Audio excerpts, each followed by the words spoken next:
Hello and welcome to FGC Philosophy. My name is Tavian the Philosopher Napier. I am a esports performance coach and the assistant director at Western Michigan University for their esports program and arena.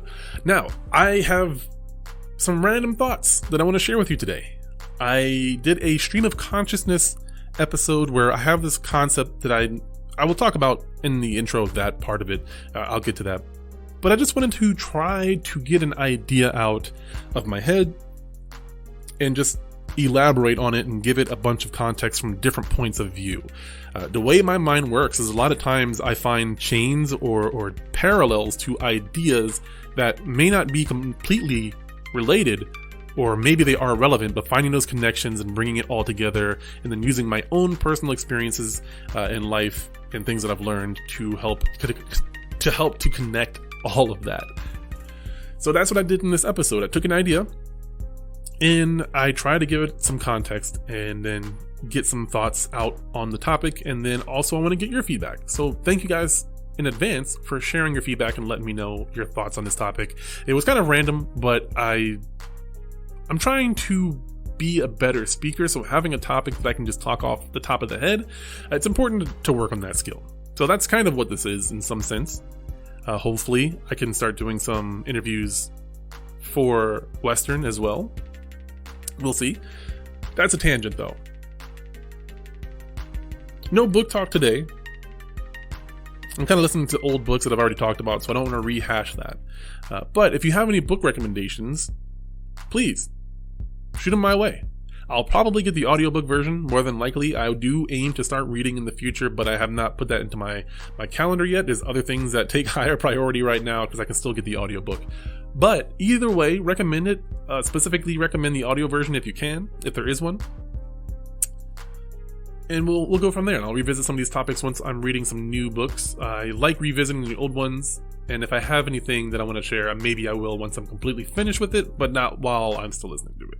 Outside of that, I hope you guys enjoyed your Thanksgiving break if you had one, if you celebrate it. If not, then I'm curious to know why you don't. I am neutral. I kind of feel different ways about this, but it's a family tradition more than just celebrating it for the sake of it being that day. But I'd love to know your thoughts on it. You don't have to get controversial or anything. I just think it's nice to hear different points of view on it if you don't like it, and you know why. That's interesting to me. Either way, thank you guys so much, and I hope you enjoy the show.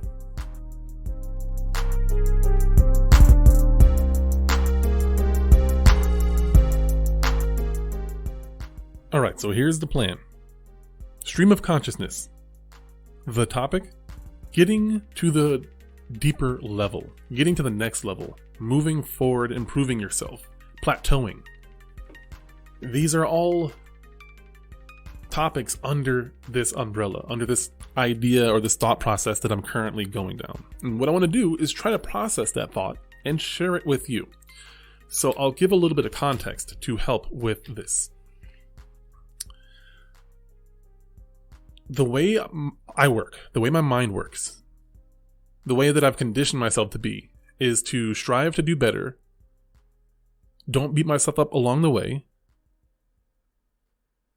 Be objective about how I'm doing, what I'm doing, and have a higher expectation of myself than anyone else around me.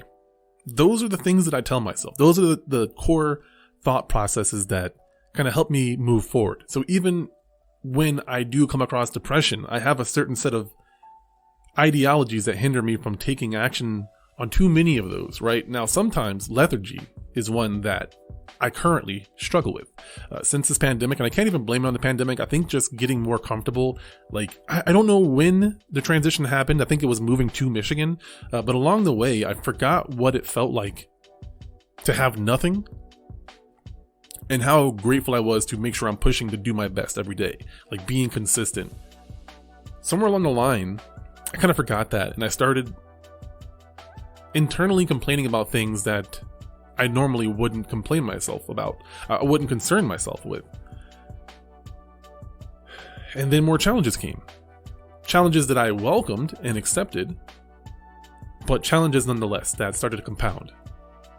Having a child, being in a long-term relationship, buying a house, getting a career job, making content, having my own business, dealing with a pandemic, parenting and being in a relationship and homeowning during a pandemic, being laid off at the peak of the pandemic, not knowing where I was going to make money from or if I would be able to.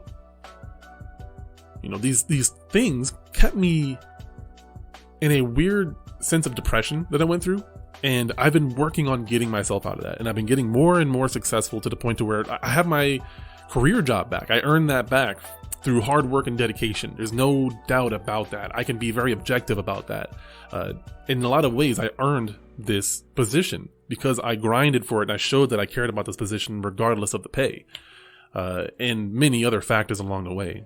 But nonetheless, just my health, my career, my goals with my family, there's always going to be more.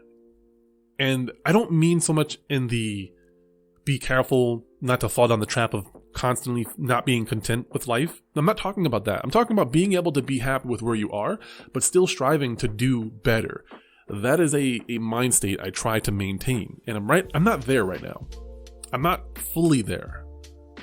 There are habits that I want to get back to doing that I haven't been doing. And that is the context as to the topic that I'm thinking about now. This idea where we want to do more than we currently are, and we're being realistic about it. We know we can do these things, but for whatever reason, we're not doing them, or we're not doing them consistently, or we're not applying ourselves to the level that we would like to be applying ourselves. And how to, be objective about that, but not beat yourself up about it to the point to where you get depressed or mad or upset, like whatever it may be. You start ignoring the issue. Maybe too many issues happen all at once and you just kind of ignore all of them because it's so overwhelming. How do you start to do one thing at a time and chip away at all those challenges that you have?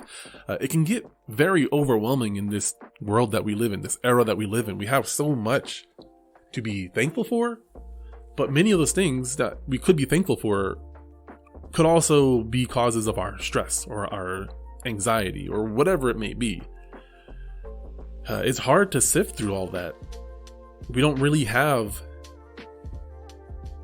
a right way of solving these issues, and as we learn more of them, there's a lot of resistance against a lot of these things. So progress, in the loosest terms, can a lot of times be hindered by our own self-sabotage or the sabotage by those around us, or in our community or in our country, whatever it may be. I don't want to get too political here. It's just a general idea that I'm thinking about.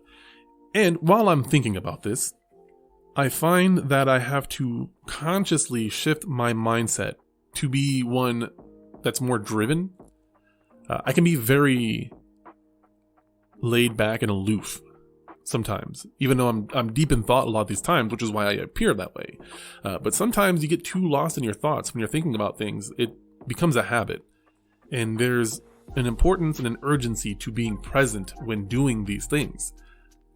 I think that I've allowed myself a certain level of distraction, whether it be podcasts or YouTube videos that I play in the background, just small things like that throughout my day where I'm not fully in the moment because I don't want to be. I don't want to be alone with my thoughts kind of thing, Not exactly that. Like, I don't have a fear of my own thoughts. I don't think I'm going to go to a dark place or anything, but it's just the silence is sometimes uncomfortable. I don't know what happened before the pandemic. I definitely wasn't that way. So that's kind of a new occurrence as an adult. It reminds me of when I was a kid and all I could think about was playing video games. I overcame that after a while. Like, there was a point in my life, a huge chunk of my life, where all I could think about was video games. And when I wasn't playing video games, that's kind of where my mind was for most of the day. Unless it was a really engaging class or activity, like physical activities and certain kinds of classes, because social anxiety, not even social anxiety, it was a legitimate anxiety because people were trying to fight me, right? So I'm not even going to call it social anxiety. I had physical violence fear or social fear that people were going to pick on me, because that was a reality in my world. Like, I could at any moment get picked on or get in a physical fight and have to defend myself. And I was a pacifist, so even when I didn't know how to fight, I hated fighting. And even though I knew how to fight, I didn't want to do it. I still don't want to do it. Unless it's, sparring, mutual. Anyway, there wasn't a lot that I looked forward to. So I developed some habits to protect myself and play video games and forget about all the stressors of life. That habit kept me alive, but it also after a while became unproductive, and I had to break that habit and just cut video games cold turkey and basically cut the internet cold turkey. And that was a stint where I also was living out of my car for a little bit. And I say all that to explain the reasoning as to why I know I have this habit and why I recognize it. But there's a reason for it. There's a reason for some sense of self-preservation that I don't think is necessary anymore. Through medication and working on myself, I'm at a place where I don't have any concerns of self-harm or anything of that nature. It's something that I keep practicing, right? But it's not something that is a huge concern, so I don't need to distract myself like I did during the peak of this pandemic, where I was really, really just not knowing what I was going to do and being incredibly stressed out and feeling like a bad father and a bad husband. You know, that place, I didn't want to be there. And I knew that it was smarter to play video games, to be on my phone, you know, watch TV, whatever, just to avoid those thoughts. But now that's a habit, right? Those thoughts aren't there anymore, but it's still a habit that brings me comfort. And breaking that habit is not always easy because it brings you comfort. And getting out of your comfort zone is uncomfortable, right? It's common sense. But a lot of us, when we start getting a little too comfortable, life gets a little too cushy, it's really hard to challenge ourselves or find the reasoning to do otherwise because you're enjoying the habits that you currently have. That's where I'm at. And going back to the gym, getting my gym membership and trying to be consistent, I wasn't able to afford a gym membership. So I had, you know, exercise at home for the most that I could. But now I have access to good gyms, multiple gyms, and a treadmill at home. So I don't have any excuses like I did before. Those opportunities are here, and I have to build those new habits and replace the bad habits that I have. And that's where I'm at now. So I don't have a solution, right? There's no right answer to this, because as you get older and as you get new experiences, right? Not even just getting older, as you experience life in your own way, that is going to lead you to developing new habits, forming bad habits or good habits, or replacing old ones. And sometimes you have to consciously replace those habits, and it's not easy, but it could be necessary. It's necessary in the sense of what you want your quality of life to be. I want to live longer and have a healthier body, and that's me, right? Maybe you don't have those same goals, and I'm not saying you need to, but whatever that goal is for you, perhaps developing some habits and actually taking the time and being aware of how long it takes to develop a habit and actually being objective about it, right? Taking some time to self-explore, to figure out why you have this habit in the first place. I think a lot of people, like myself, try to avoid these uncomfortable topics because we either don't know what to do, it's too overwhelming, or we're afraid that we're going to fail. Failure is usually a big one, but you have to keep trying, right? That's how success works, and that's how video games work. If you don't keep beating a game, if you don't keep trying to beat a game, you're never going to beat it. It's just going to sit there in your catalog, and you're not going to be satisfied that you made this purchase and you have an unbeaten game in your catalog. Or you can just buy a bunch of games and then you start numbing the pain because you haven't beaten many of these games that you've purchased, right? How many people have done that, where you have a backlog of games you haven't beaten or even played yet? It's very not satisfying. I'm speaking from personal experience. But yeah, so that's just a little bit of context as to where I'm at, like how I think, why I think the way that I think, and where I'm trying to go, right? That's the big thing. Where I'm trying to go, what direction I'm trying to go in.